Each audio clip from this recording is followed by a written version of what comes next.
Kenapa sih Nit? Kok kayaknya kamu gelisah begitu, nggak tenang gitu? Aku tuh sebenarnya ada pertanyaan besar. Pertanyaan besar apa? Masalah doaku yang kayaknya kalau kita berdoa itu nunggunya pakai lama, mama itu loh. Emangnya Ninit doa apa sama Tuhan? Aku tuh berdoa dan minta kepastian apakah aku ini jelas-jelas naik kelas. Loh, kamu kan udah tahu kalau mau bisa itu harus rajin belajar, tekun belajar.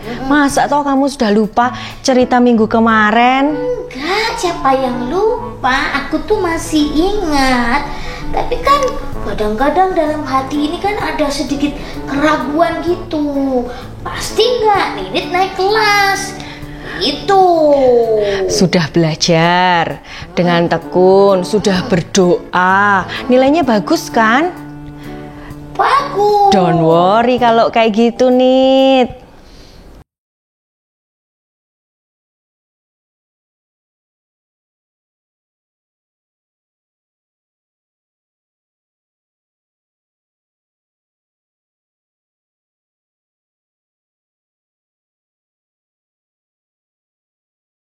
Nah, kadang-kadang tuh gini Kak, ada pertanyaan-pertanyaan di ujian-ujian itu yang tidak ada di materi yang Ninit pelajari. Nah, boleh nggak kalau aku misalnya berdoa sama Tuhan, aku minta supaya aku tidak ketahuan waktu ngelirik jawabannya temen. Boleh nggak? Loh, kok kamu doanya gitu toh, Nit? Ya nggak boleh loh, masa doa tidak berkenar gitu sama Tuhan? Loh, bukannya kita berdoa, kita boleh minta apa aja kan? Ya kan, ya kan? Ya nggak boleh gitu, Ninit. Berdoa itu bukan seperti itu. Berdoa bukan hanya meminta sama Tuhan. Berdoa itu juga bersyukur sama Tuhan, baik senang maupun susah. Kita tuh ngobrol gitu loh, Nit, kayak sama Tuhan. Terus berdoa itu bukan hanya minta kan tadi.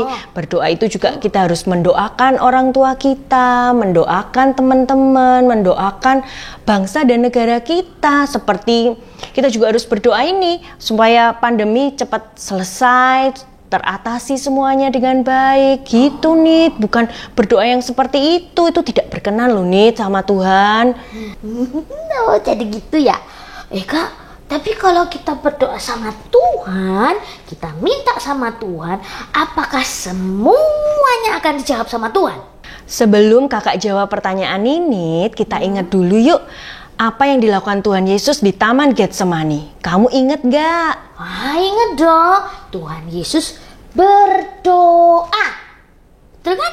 Yes, betul. Tuhan Yesus berdoa. Ini teladan dari Tuhan Yesus untuk kita semua. Kita itu walaupun dalam keadaan susah, senang, terus sedih, dalam segala situasi apapun, kita harus berdoa sama Tuhan. Kita berbicara sama Tuhan. Iya Kak, kita itu bisa ngomong apa saja dan sebebas-bebasnya sama Tuhan, iya kan?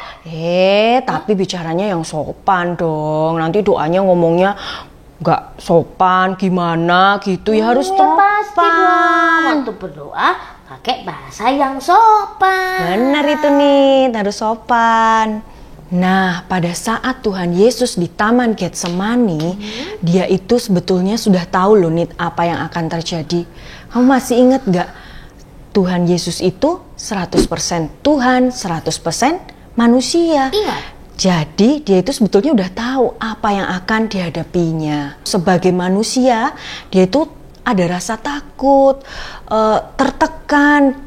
Soalnya dia tahu apa yang akan terjadi, apa yang akan dirasainnya, Nit. Tuhan sudah tahu akan dikasih mahkota duri, dicambuk, ditusuk lambungnya, dikasih anggur sama empedu. Ngeri. Ngeri, Kak. Tuhan Yesus 100% Allah, 100% manusia. Nah, pada saat Tuhan Yesus 100% manusia itu tadi, dia itu sudah tahu dan merasa takut apa yang akan dialaminya. Ngeri sekali kalau kita coba jadi manusia. Wah, besok kamu akan dipukul, besok kamu gitu. Itu ngeri banget. Makanya itu nih Tuhan Yesus merasa gentar. Dia berdoa. Dalam Matius 26 ayat 39, 42, dan 44 Tuhan Yesus itu berdoa loh Nit, sampai 3 kali berdoanya dengan kalimat yang sama. Berdoanya begini Nit, ya Bapakku, jikalau sekiranya mungkin biarlah cawan ini lalu daripadaku, tetapi janganlah seperti yang kukehendaki, melainkan seperti yang Engkau kehendaki.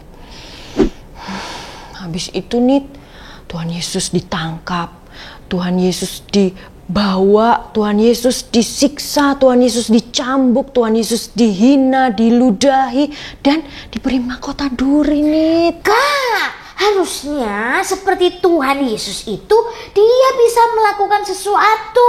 Dia kan Tuhan, dia bisa aja kan minta tolong sama malaikat. Hei malaikat, tolong aku. Atau gini, dia menurunkan api dari langit dan menyambar semua orang-orang yang jahat sama dia. Kenapa Tuhan Yesus nggak melakukan itu sih Kak? Gemes aku. Wah, kalau Tuhannya seperti kamu Nit, semua manusia ini habis Nit. Kamu ingat gak sih Nit, misinya Tuhan Yesus itu adalah menyelamatkan dan menebus dosa manusia dengan cara mati di kayu salib. Nah, kalau misalnya Tuhan Yesus gak mau mati di kayu salib, berarti misinya gagal dong Nit. Oh ya Kak ya, kalau Tuhan Yesus tidak mati di kayu salib, aku pasti masuk neraka ya Kak.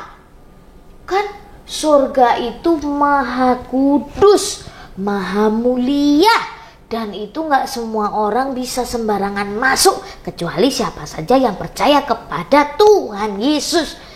Ya kan? Betul, benar sekali itu Nit. Kita harus bersyukur sama Tuhan Yesus Nit. Tuhan Yesus itu sudah baik banget sama kita. Tuhan Yesus itu menganggap kita itu berharga sampai dia itu mau menderita, mati di kayu salib untuk menyelamatkan kita dari hukuman kekal Nit. Iya Kak. Tahukah kalian bagaimana cara mendapatkan keselamatan dari Tuhan? Aku tahu. Caranya adalah menerima Tuhan Yesus sebagai Tuhan dan Juru Selamat. Lalu kita minta ampun supaya Tuhan mengampuni segala dosa dan pelanggaran-pelanggaran kita. Dan meminta untuk selama-lamanya Tuhan Yesus masuk dan tinggal di dalam diri kita, hati kita. Betul kan? Benar kan? Yup, benar sekali. Hanya itu saja cara untuk mendapatkan keselamatan dari Tuhan. Adik-adik di rumah, adakah yang masih belum menerima Tuhan Yesus sebagai Juru Selamat? Nanti kita berdoa ya. Iya, nanti kita berdoa bersama-sama ya teman-teman. Nah, Tuhan Yesus memberi teladan buat kita. Teladan yang pertama, kita harus menerima apapun jawaban Tuhan atas doa-doa kita. Apakah Tuhan menjawab semua doa-doa kita? Ya, Tuhan pasti menjawab semua doa-doa kita. Ayo lihat ke sini semuanya. Tuhan bisa menjawab, ya, berarti doa kalian dikabulkan. Atau, tunggu. Itu artinya kalian harus sabar. Tuhan tahu kapan waktu yang terbaik untuk menjawab doa kalian. Lah, tapi aku tuh sudah berdoa Kak. Itu lama sekali, tapi gak dijawab-jawab sama Tuhan. Dan itu bikin agak... Nah, ada jawaban yang ketiga nih dari Tuhan. Apa Kak? Jawaban Tuhan yang ketiga adalah Tuhan menjawab doa kita dengan kata tidak. Mengapa Tuhan menjawab tidak? Karena apa yang kita minta dan doakan itu tidak sesuai dengan kehendak Tuhan. Apa yang kita minta tidak baik buat kita. Kita baca 1 Yohanes 5 ayat 14 yuk. Gini isinya. Tuhan mengabulkan doa kita jikalau kita meminta sesuatu kepadanya menurut kehendaknya. Nah, jadi perlu kita ingat nih, kalau seandainya Tuhan Yesus menjawab doa kita dengan kata tidak, kita nggak boleh marah, nggak boleh kecewa. Tuhan itu berarti tahu yang terbaik buat kita.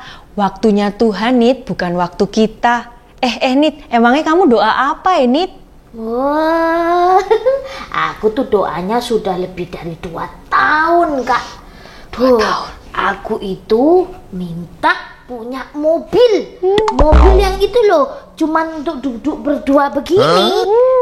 Jadi kan kalau aku les, aku latihan paduan suara, mama papa nggak repot-repot nganter aku. Aku bisa berangkat sendiri. Kalau sekolah pagi-pagi kan aku juga bisa naik mobil itu. Bayangin.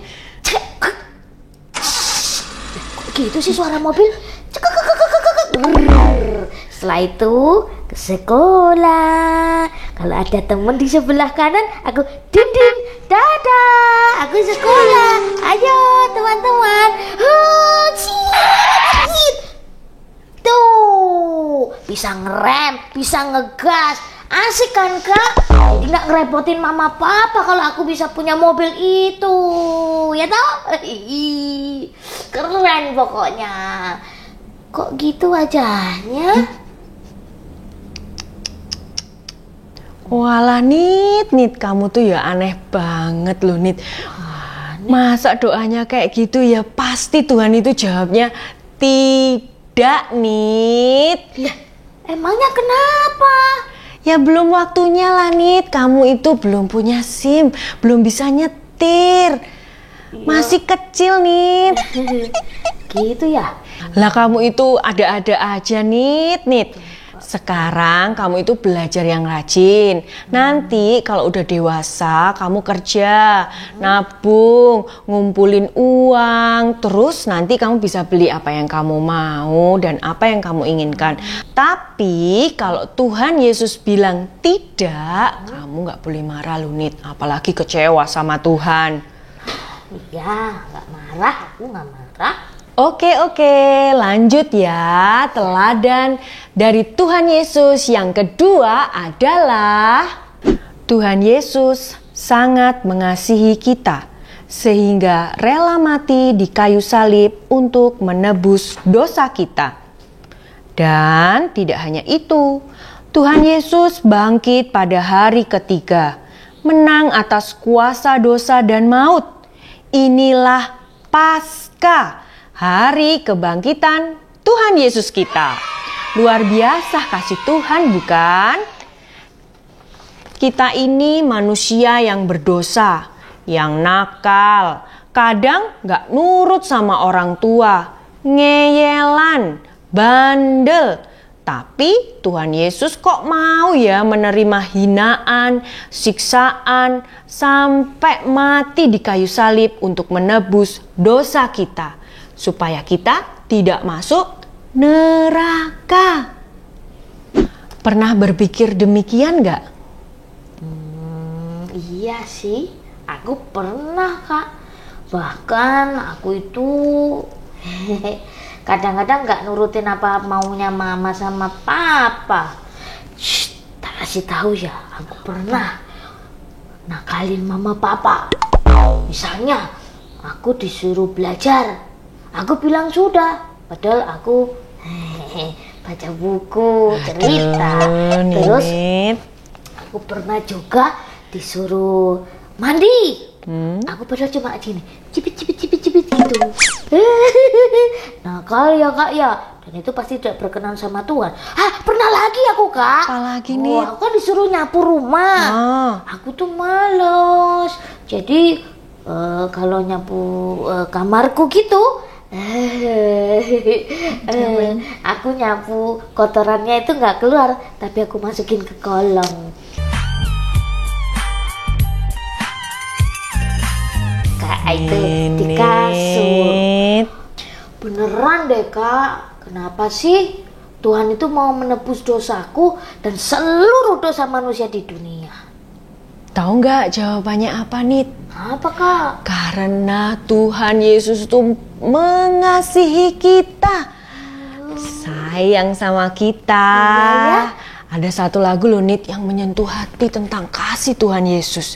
Kita nyanyi bareng-bareng yuk. Oke. Yang di rumah juga kita nyanyi bareng-bareng yuk. Nyanyi bersama ya.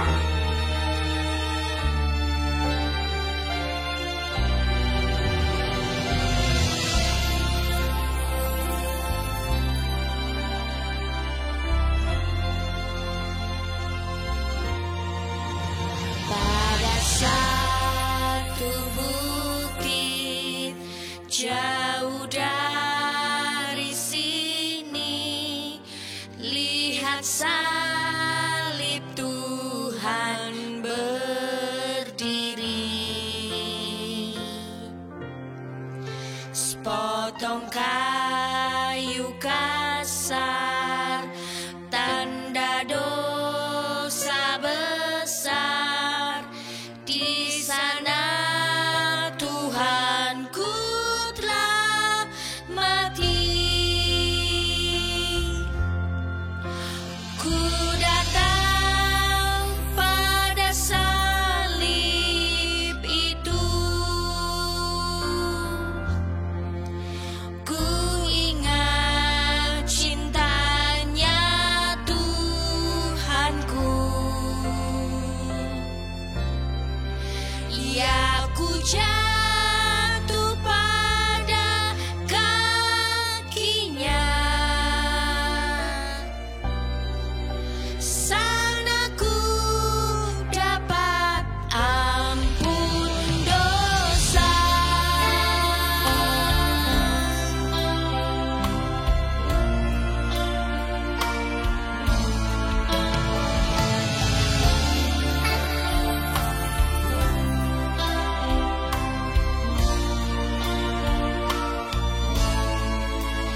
Pada satu bukit jauh dari sini, lihat salib Tuhan berdiri.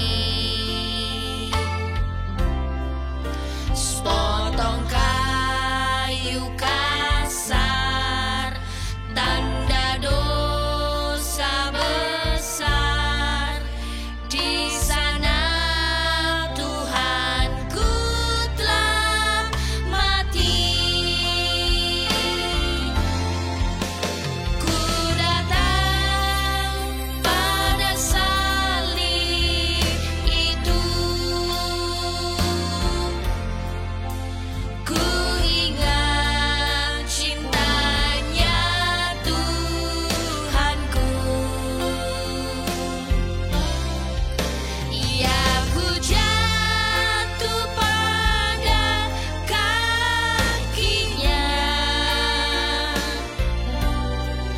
Sana ku dapat ampun dosa.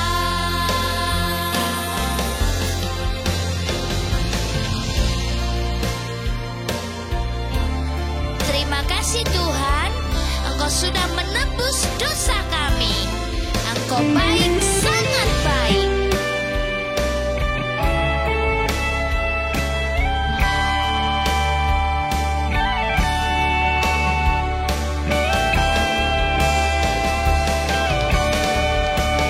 Ku datang pada salib itu. Ku ingat cintanya Tuhan.